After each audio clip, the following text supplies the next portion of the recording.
And just like that, the truck is gone. On to bigger and better things. So as you can see, I'm here in Buster Scruggs. I've been tinkering with this thing, got the new switch in and everything like that. Still need to finish getting the car to actually start. So, disclaimer before the internet roasts me on this. This car does have a broken trans. Something is wrong with this. As you can see, it's kind of tough to go between the 1-2 gate here. They're fine. But now to get back to the 3-4 gate, there, you see it finally let go. Right now it's going 1, middle, right. So you got 1, 2, 3, 4, 5, reverse, right? But sometimes, like right now, I just knocked over into the 1-2 gate. As you can see, I can shift fine, 1, 2, but I cannot get it to come back over without wiggling it. So I don't know what's up with that. I don't know why it's got that problem internally. It does have an aftermarket shifter, but that has nothing to do with the gate part of it. So I'm not sure what's up with that, but I know that I ain't gonna worry about it right now. This transmission ain't worth a lick. We might be going to the beach with this car. You heard it here first. We very well might. We don't really know yet. So finally, everything is lined up correctly, and we've got Buster inside the shop now. So I went ahead and started chasing some things, and the very first thing that you'll notice is this wire loom is completely destroyed.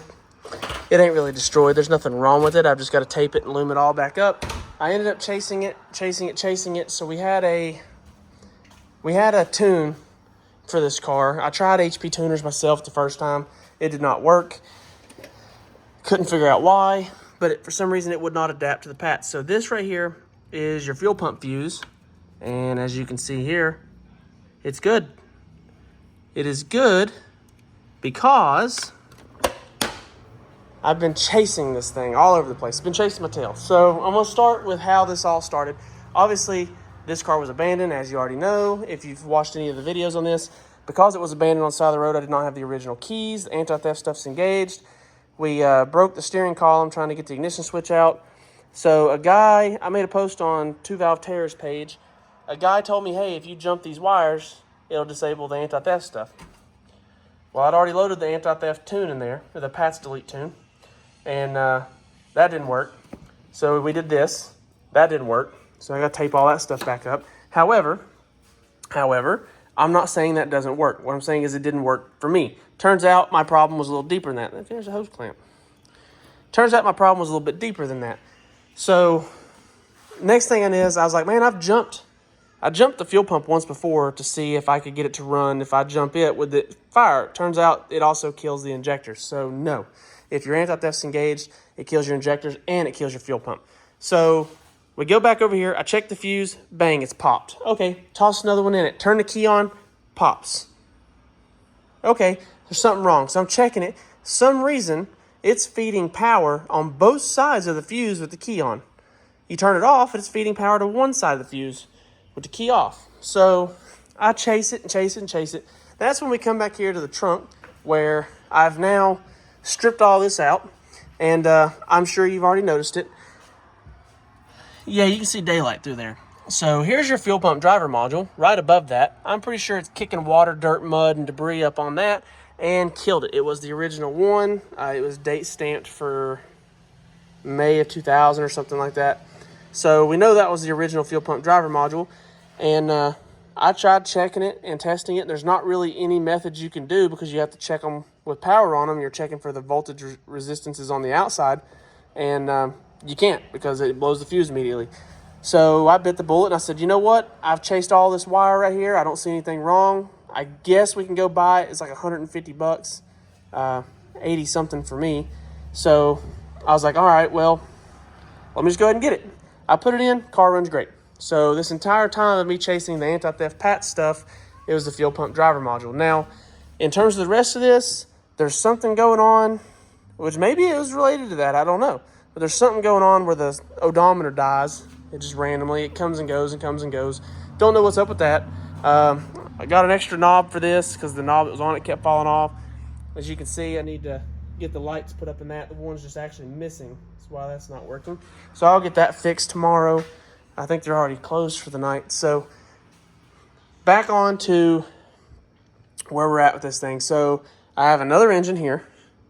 So we're going to get that engine in here tonight. But I will say I did already drive the car around the corner just to make sure everything was okay. And I did, in fact, confirm that we do have first, second, fifth, and reverse. So, yeah, there's no third or fourth. So that's an issue. However, it ain't the end of the world. You can drive from here to there with first, second, and fifth. So I'm going to see if I can't find another transmission for this thing really quick, but it's eating into our budget pretty fast. I kind of already added some things up here. I figured, you know, some gaskets, oil filter, spark plugs, which I didn't get that stuff yet. We still need the wheel spacers. We're probably just going to have to mark that nitrous kit off there. So I don't think we're going to be able to make the 11s for $3,500 budget at this point, because buying the car, fixing all the little petty stuff, there's still a bunch of issues that we have. Still got to put an engine in it. Now we got to get a transmission. Still don't know the condition of the rear end. So looks like we need drive belts and stuff too. So by the time it's all said and done, we may be a little further in than that. But we're going to do the best that we can. And before I keep rambling, I'm going to get this thing dropped out because we're on a crunch.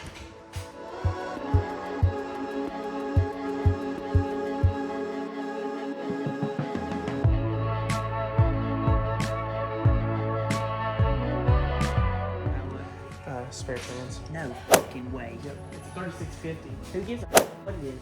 I know, it ranks in third gear, but it's got them all.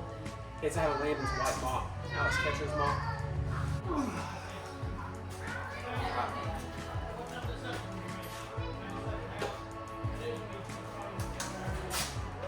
What if we put more oil in? I said it's not. More oil is going to change the temperature. It's going off on the oil pressure. You think it's an oil failure called pressure, but it's not. It's oil temp.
I am beat. That whooped my tail. So I did not want to drop all the power steering system on this one.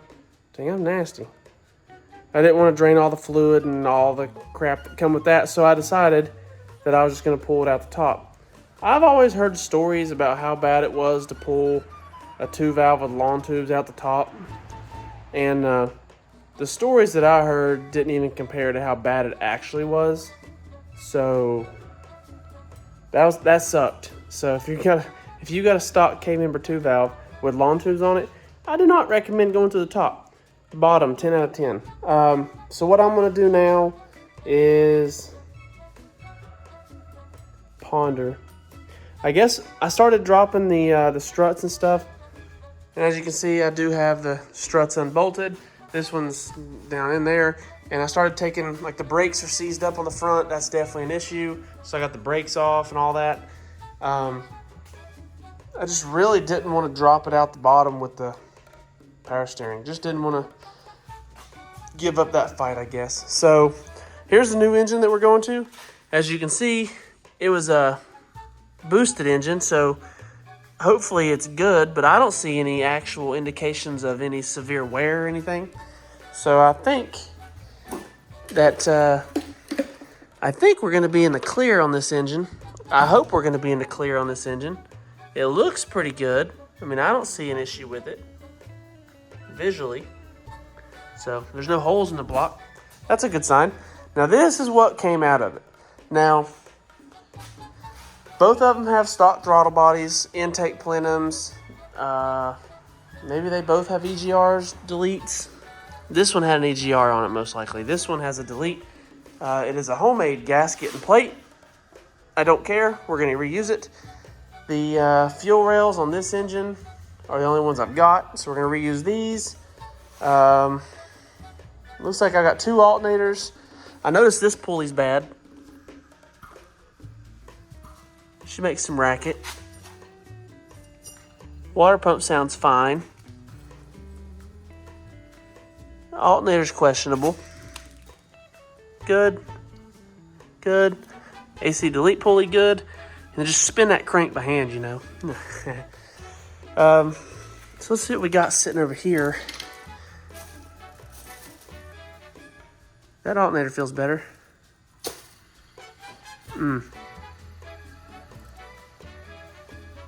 Man, she's cooking. I'm not going to venture out and say that one's good, but I will say that it just spins well. That one sounds rough. Ow. AC compressor. So we're going to have the AC compressor on it. I'm still going to have to get the lines, a condenser. Probably by the time I get there, a new accumulator. We'll probably have to go through most, if not all, of this.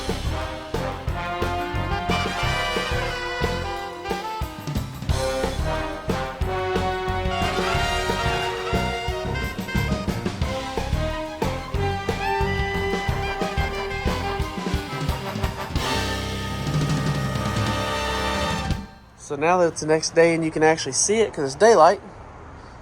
Sorry, let me take that back. I said next day.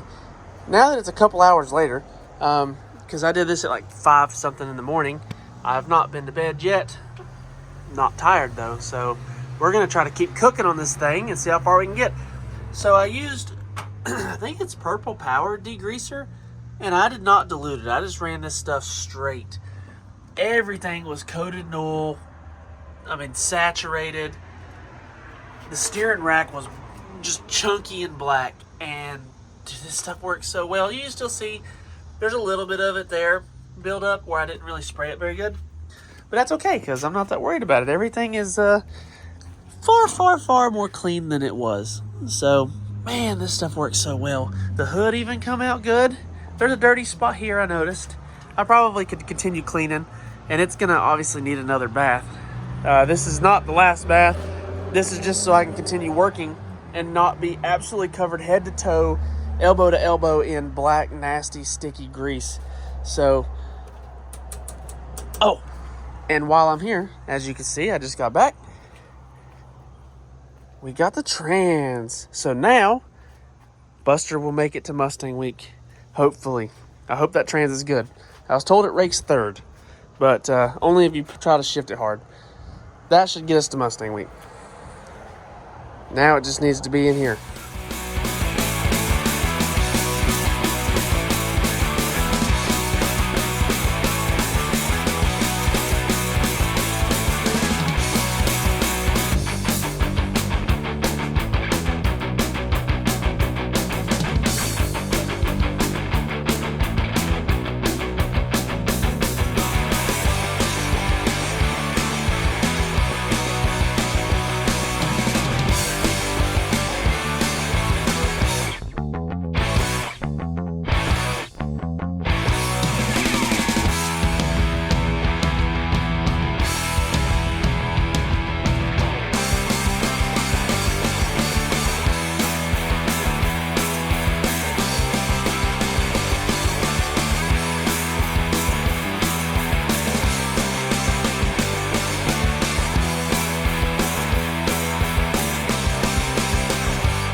I look like I just woke up because I didn't.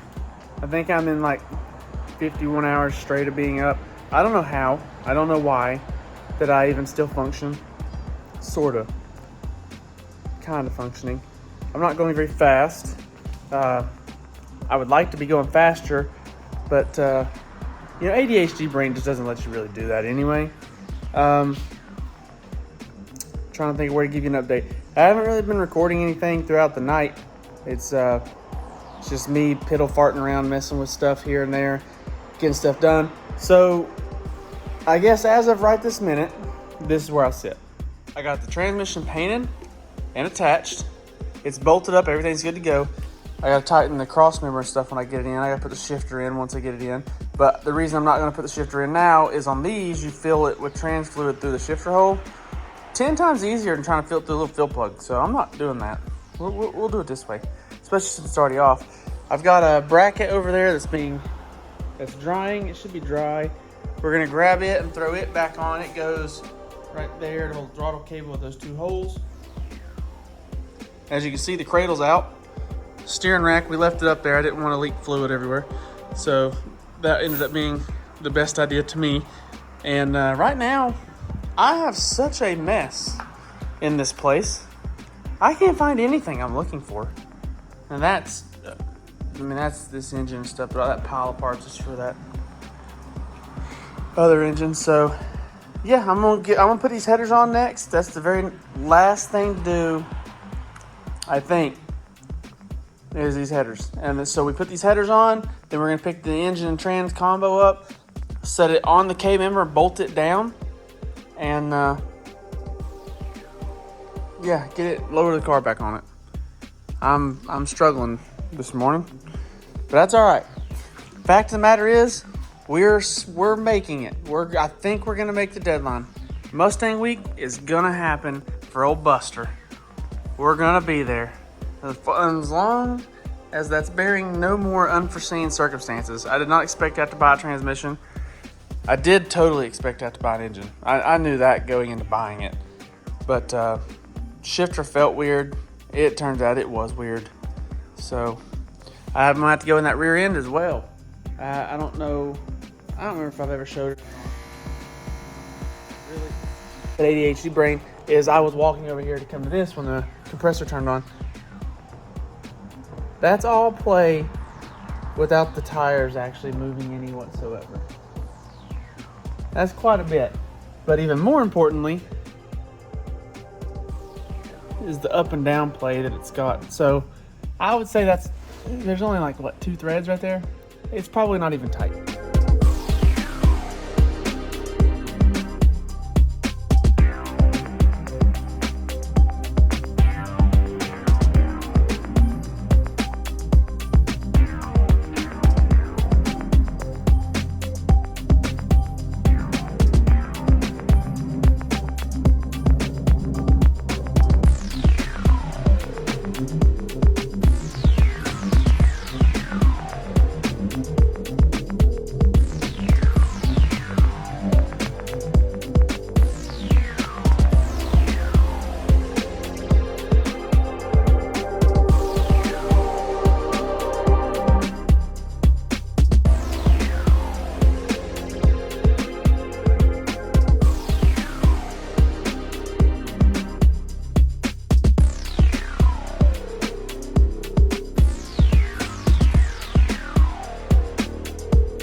Guys, I was just up for 71 hours consecutively. And in that time period, yes, I got a lot done, and no, I didn't for 71 hours, but I never slept.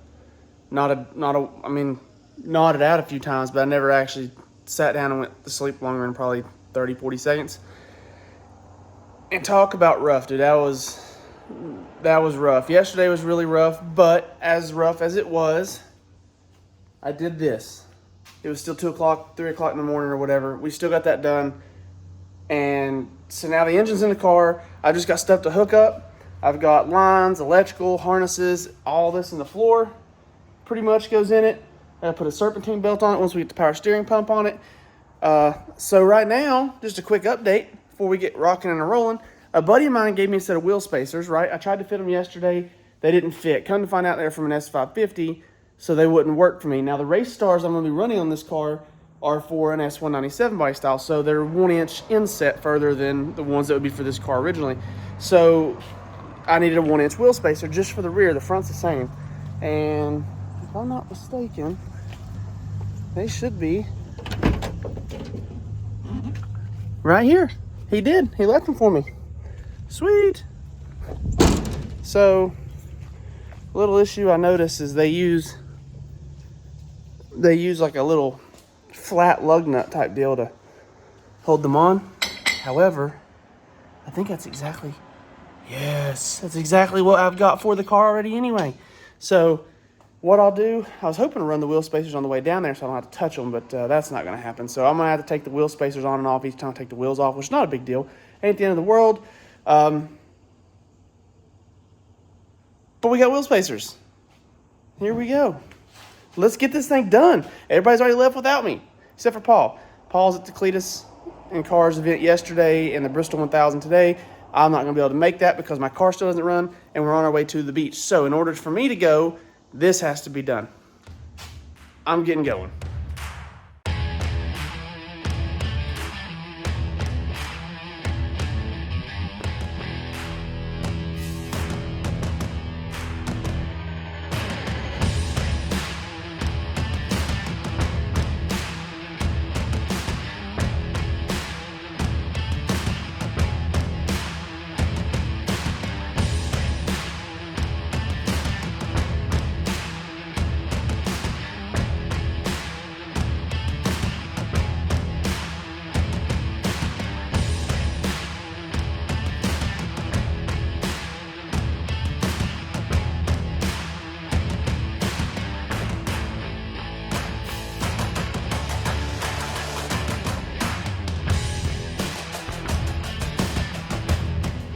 Holy crap, guys. This thing has been an unbelievable amount of work. I am over the moon excited, though. We're getting ready to start it for the first time with the new engine, new trans, make sure everything works. We're going to make sure that we got the 5 forward gears, reverse, and then we're going to turn it off and check our fluid levels and stuff, and hopefully this thing runs.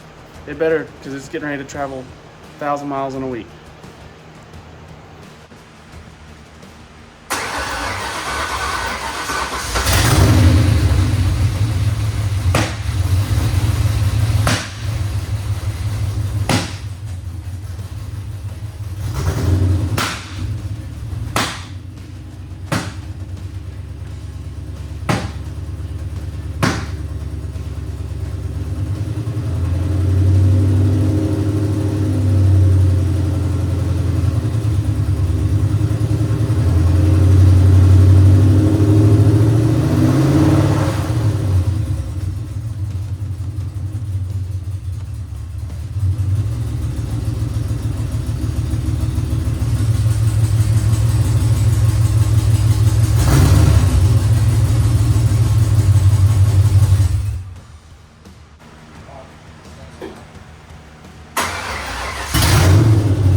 Well, after my quick little mistake I caught there, where I apparently put the pull pack up to the wrong one and then left one completely unplugged. I don't know how I did that, but you know, it happens. The best of us sometimes.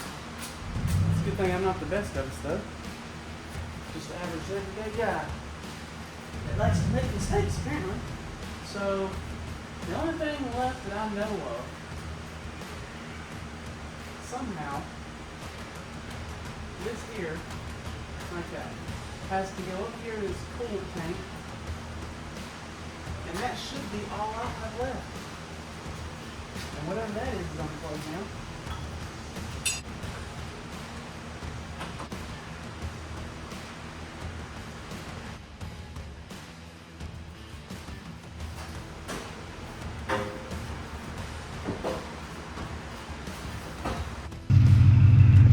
Now, after fighting the alternator not charging and finding out that even after replacing the alternator, it's just my dumbass didn't hook up a wire.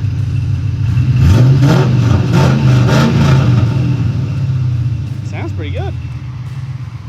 It's gonna be a loud night though.